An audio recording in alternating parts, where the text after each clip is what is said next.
The peaceful desert of the Coachella Valley was not ready for what hit it.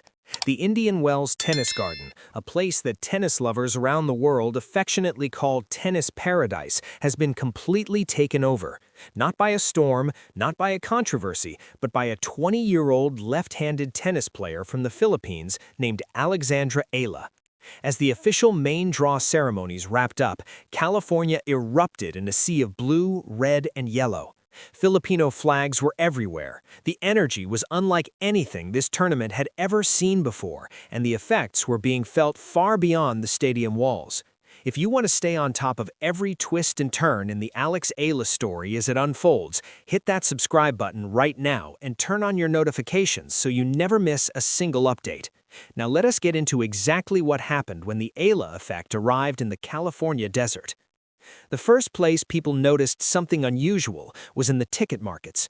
On any normal year, a stadium pass for the opening rounds of Indian Wells might cost you somewhere between $60 and $80.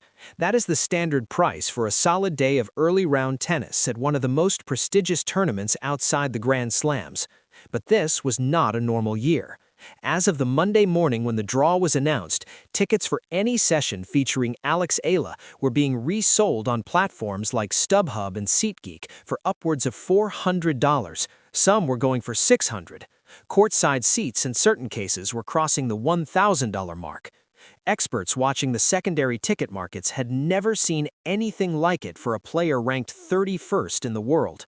The word they started using to describe it was Eala inflation, and it had tournament organizers and longtime fans in a state of genuine shock.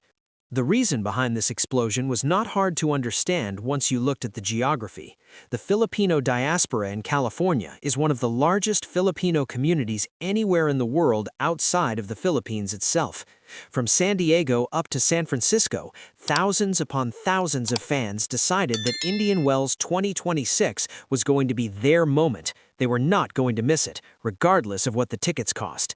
Fans were traveling from across the state and flying in from across the country, all converging on the desert with one purpose: to watch their queen play on the biggest stage she had ever stood on as a seeded player.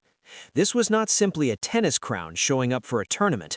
This was a cultural movement descending on the Coachella Valley, and it turned Indian Wells into something that felt much more like a home court for the Filipino community than a neutral venue. The atmosphere at the practice courts on the opening day gave everyone a preview of what was coming. When Alex Eala stepped onto Court 3 for her morning session, the security teams had to be doubled almost immediately. The crowd was so dense and so loud that fans were climbing over each other just to catch a glimpse of her stepping onto the court. The energy was more intense than what you would normally find at a championship final.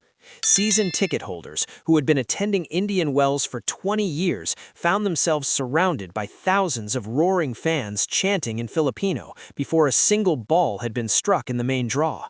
It was a completely different world from the Indian Wells they had known, and the transformation happened almost overnight. What made this moment even bigger was the timing and the specific status Eala brought into the tournament. She arrived as the 31st seed, a ranking she had earned through her brilliant performances in the Middle East earlier in the year. That seeded status gave her a first-round bye, meaning the ticket price explosion was concentrated around her projected round of 64 match scheduled for March 6th. Fans were spending hundreds of dollars on tickets for a match that wasn't even guaranteed to happen yet, gambling on the draw holding up just for the chance to see her debut as a seeded star at Indian Wells. Experts watching the financial data were stunned. They had simply never seen a player ranked 31st command more economic power at a tournament than the world number one. The demand made no sense by traditional tennis metrics and complete sense by every other measure. While the ticket markets were melting down, something equally significant was happening in the world of global branding.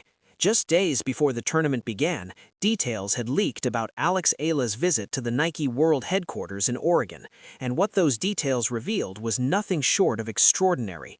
Insiders were whispering about a long-term endorsement deal valued somewhere between $45 and $75 million. Nike was not simply signing a promising young player to a standard sponsorship arrangement. According to people close to the situation, the company had pivoted a significant part of its entire Generation Z marketing strategy towards Eala.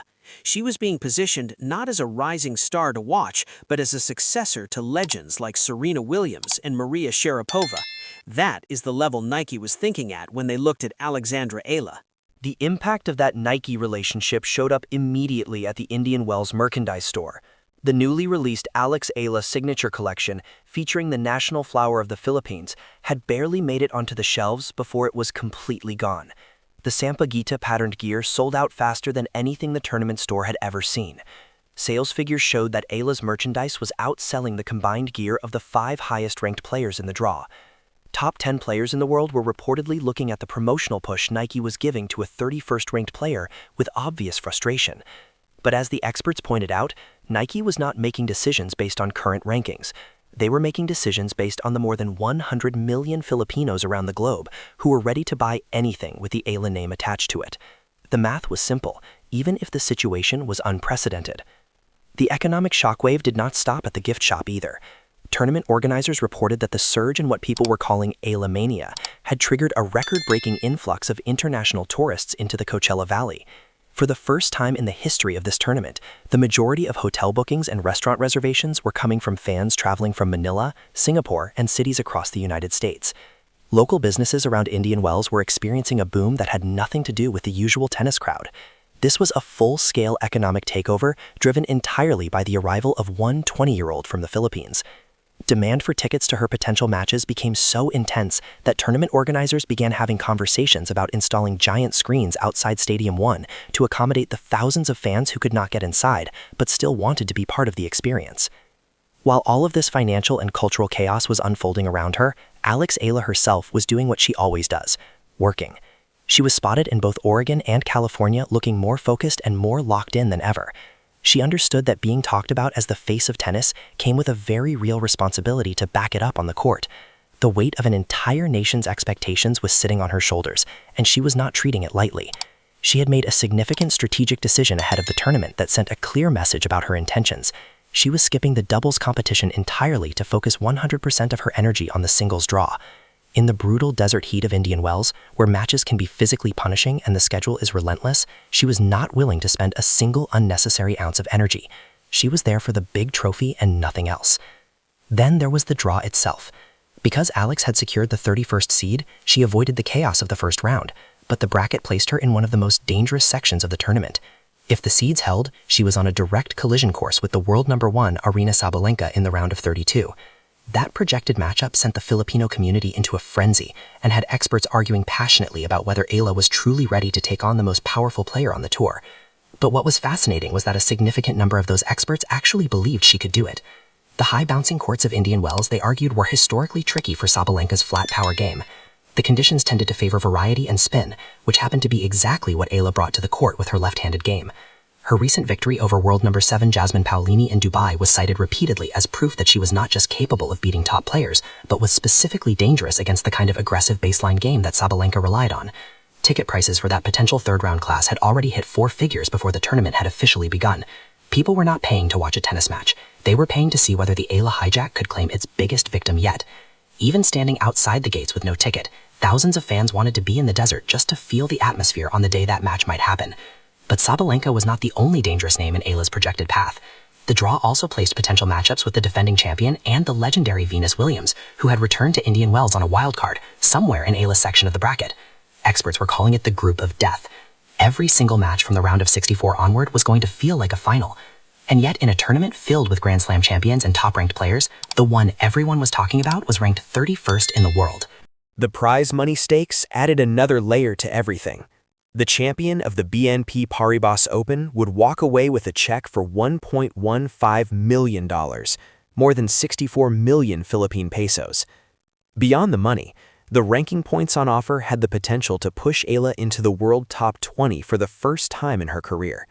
She had already secured a seeded entry into the Miami Open following her Indian Wells run, meaning she would enter with a first-round bye at a WTA 1000 event for the first time ever. These were not small developments quietly noted in the rankings update. These were career-changing milestones arriving one after another in rapid succession. Through all of it, what stood out most about Eala was not the chaos surrounding her, but the steadiness she showed within it. She was seen working through grueling practice sessions in the desert heat, focusing specifically on her serve consistency to handle the thin, dry air that affected the ball differently than she was used to. She was sharpening the same left-handed topspin game that she had developed at the Rafa Nadal Academy, the weapon that analysts were increasingly describing as specifically suited to breaking down the rhythm of the most powerful players on the tour. California was watching a 20-year-old with the focus of a 10-year veteran and the hunger of someone who knew exactly how rare her opportunity was. What Alex Eala represented as she prepared to step onto the Indian Wells courts went far beyond her own career. She was playing for every young athlete in Southeast Asia who had ever been told that the highest levels of professional tennis were not for people who looked like them or came from where they came from. She was the first Filipino player in history to compete in the main draw of Indian Wells as a seeded star. That milestone alone was enormous. But the way it landed, the way it moved people, the way it brought tens of thousands of fans into the California desert and sent ticket prices to levels never seen before for a player of her ranking, told you that this was not just a tennis story. It was something much bigger. As the desert sky turned deep purple over the Indian Wells tennis garden on the evening before the main draw began, the weight of history was settling quietly and comfortably on Alexandra Eala's shoulders. From the streets of Manila to the courts of the Coachella Valley, the Eala effect had connected millions of people around the world. She had walked into a WTA 1000 tournament as a seeded player for the first time, earned the genuine respect and attention of the tour's elite, and transformed an entire tournament's economic and cultural identity simply by showing up. The shock in the locker rooms was no longer about whether she was talented enough to belong. It was about the unmistakable fact that she had already arrived. The first ball was about to be struck. The stadium was waiting, and the legacy of Alexandra Eala was about to bloom in the full heat of the California desert.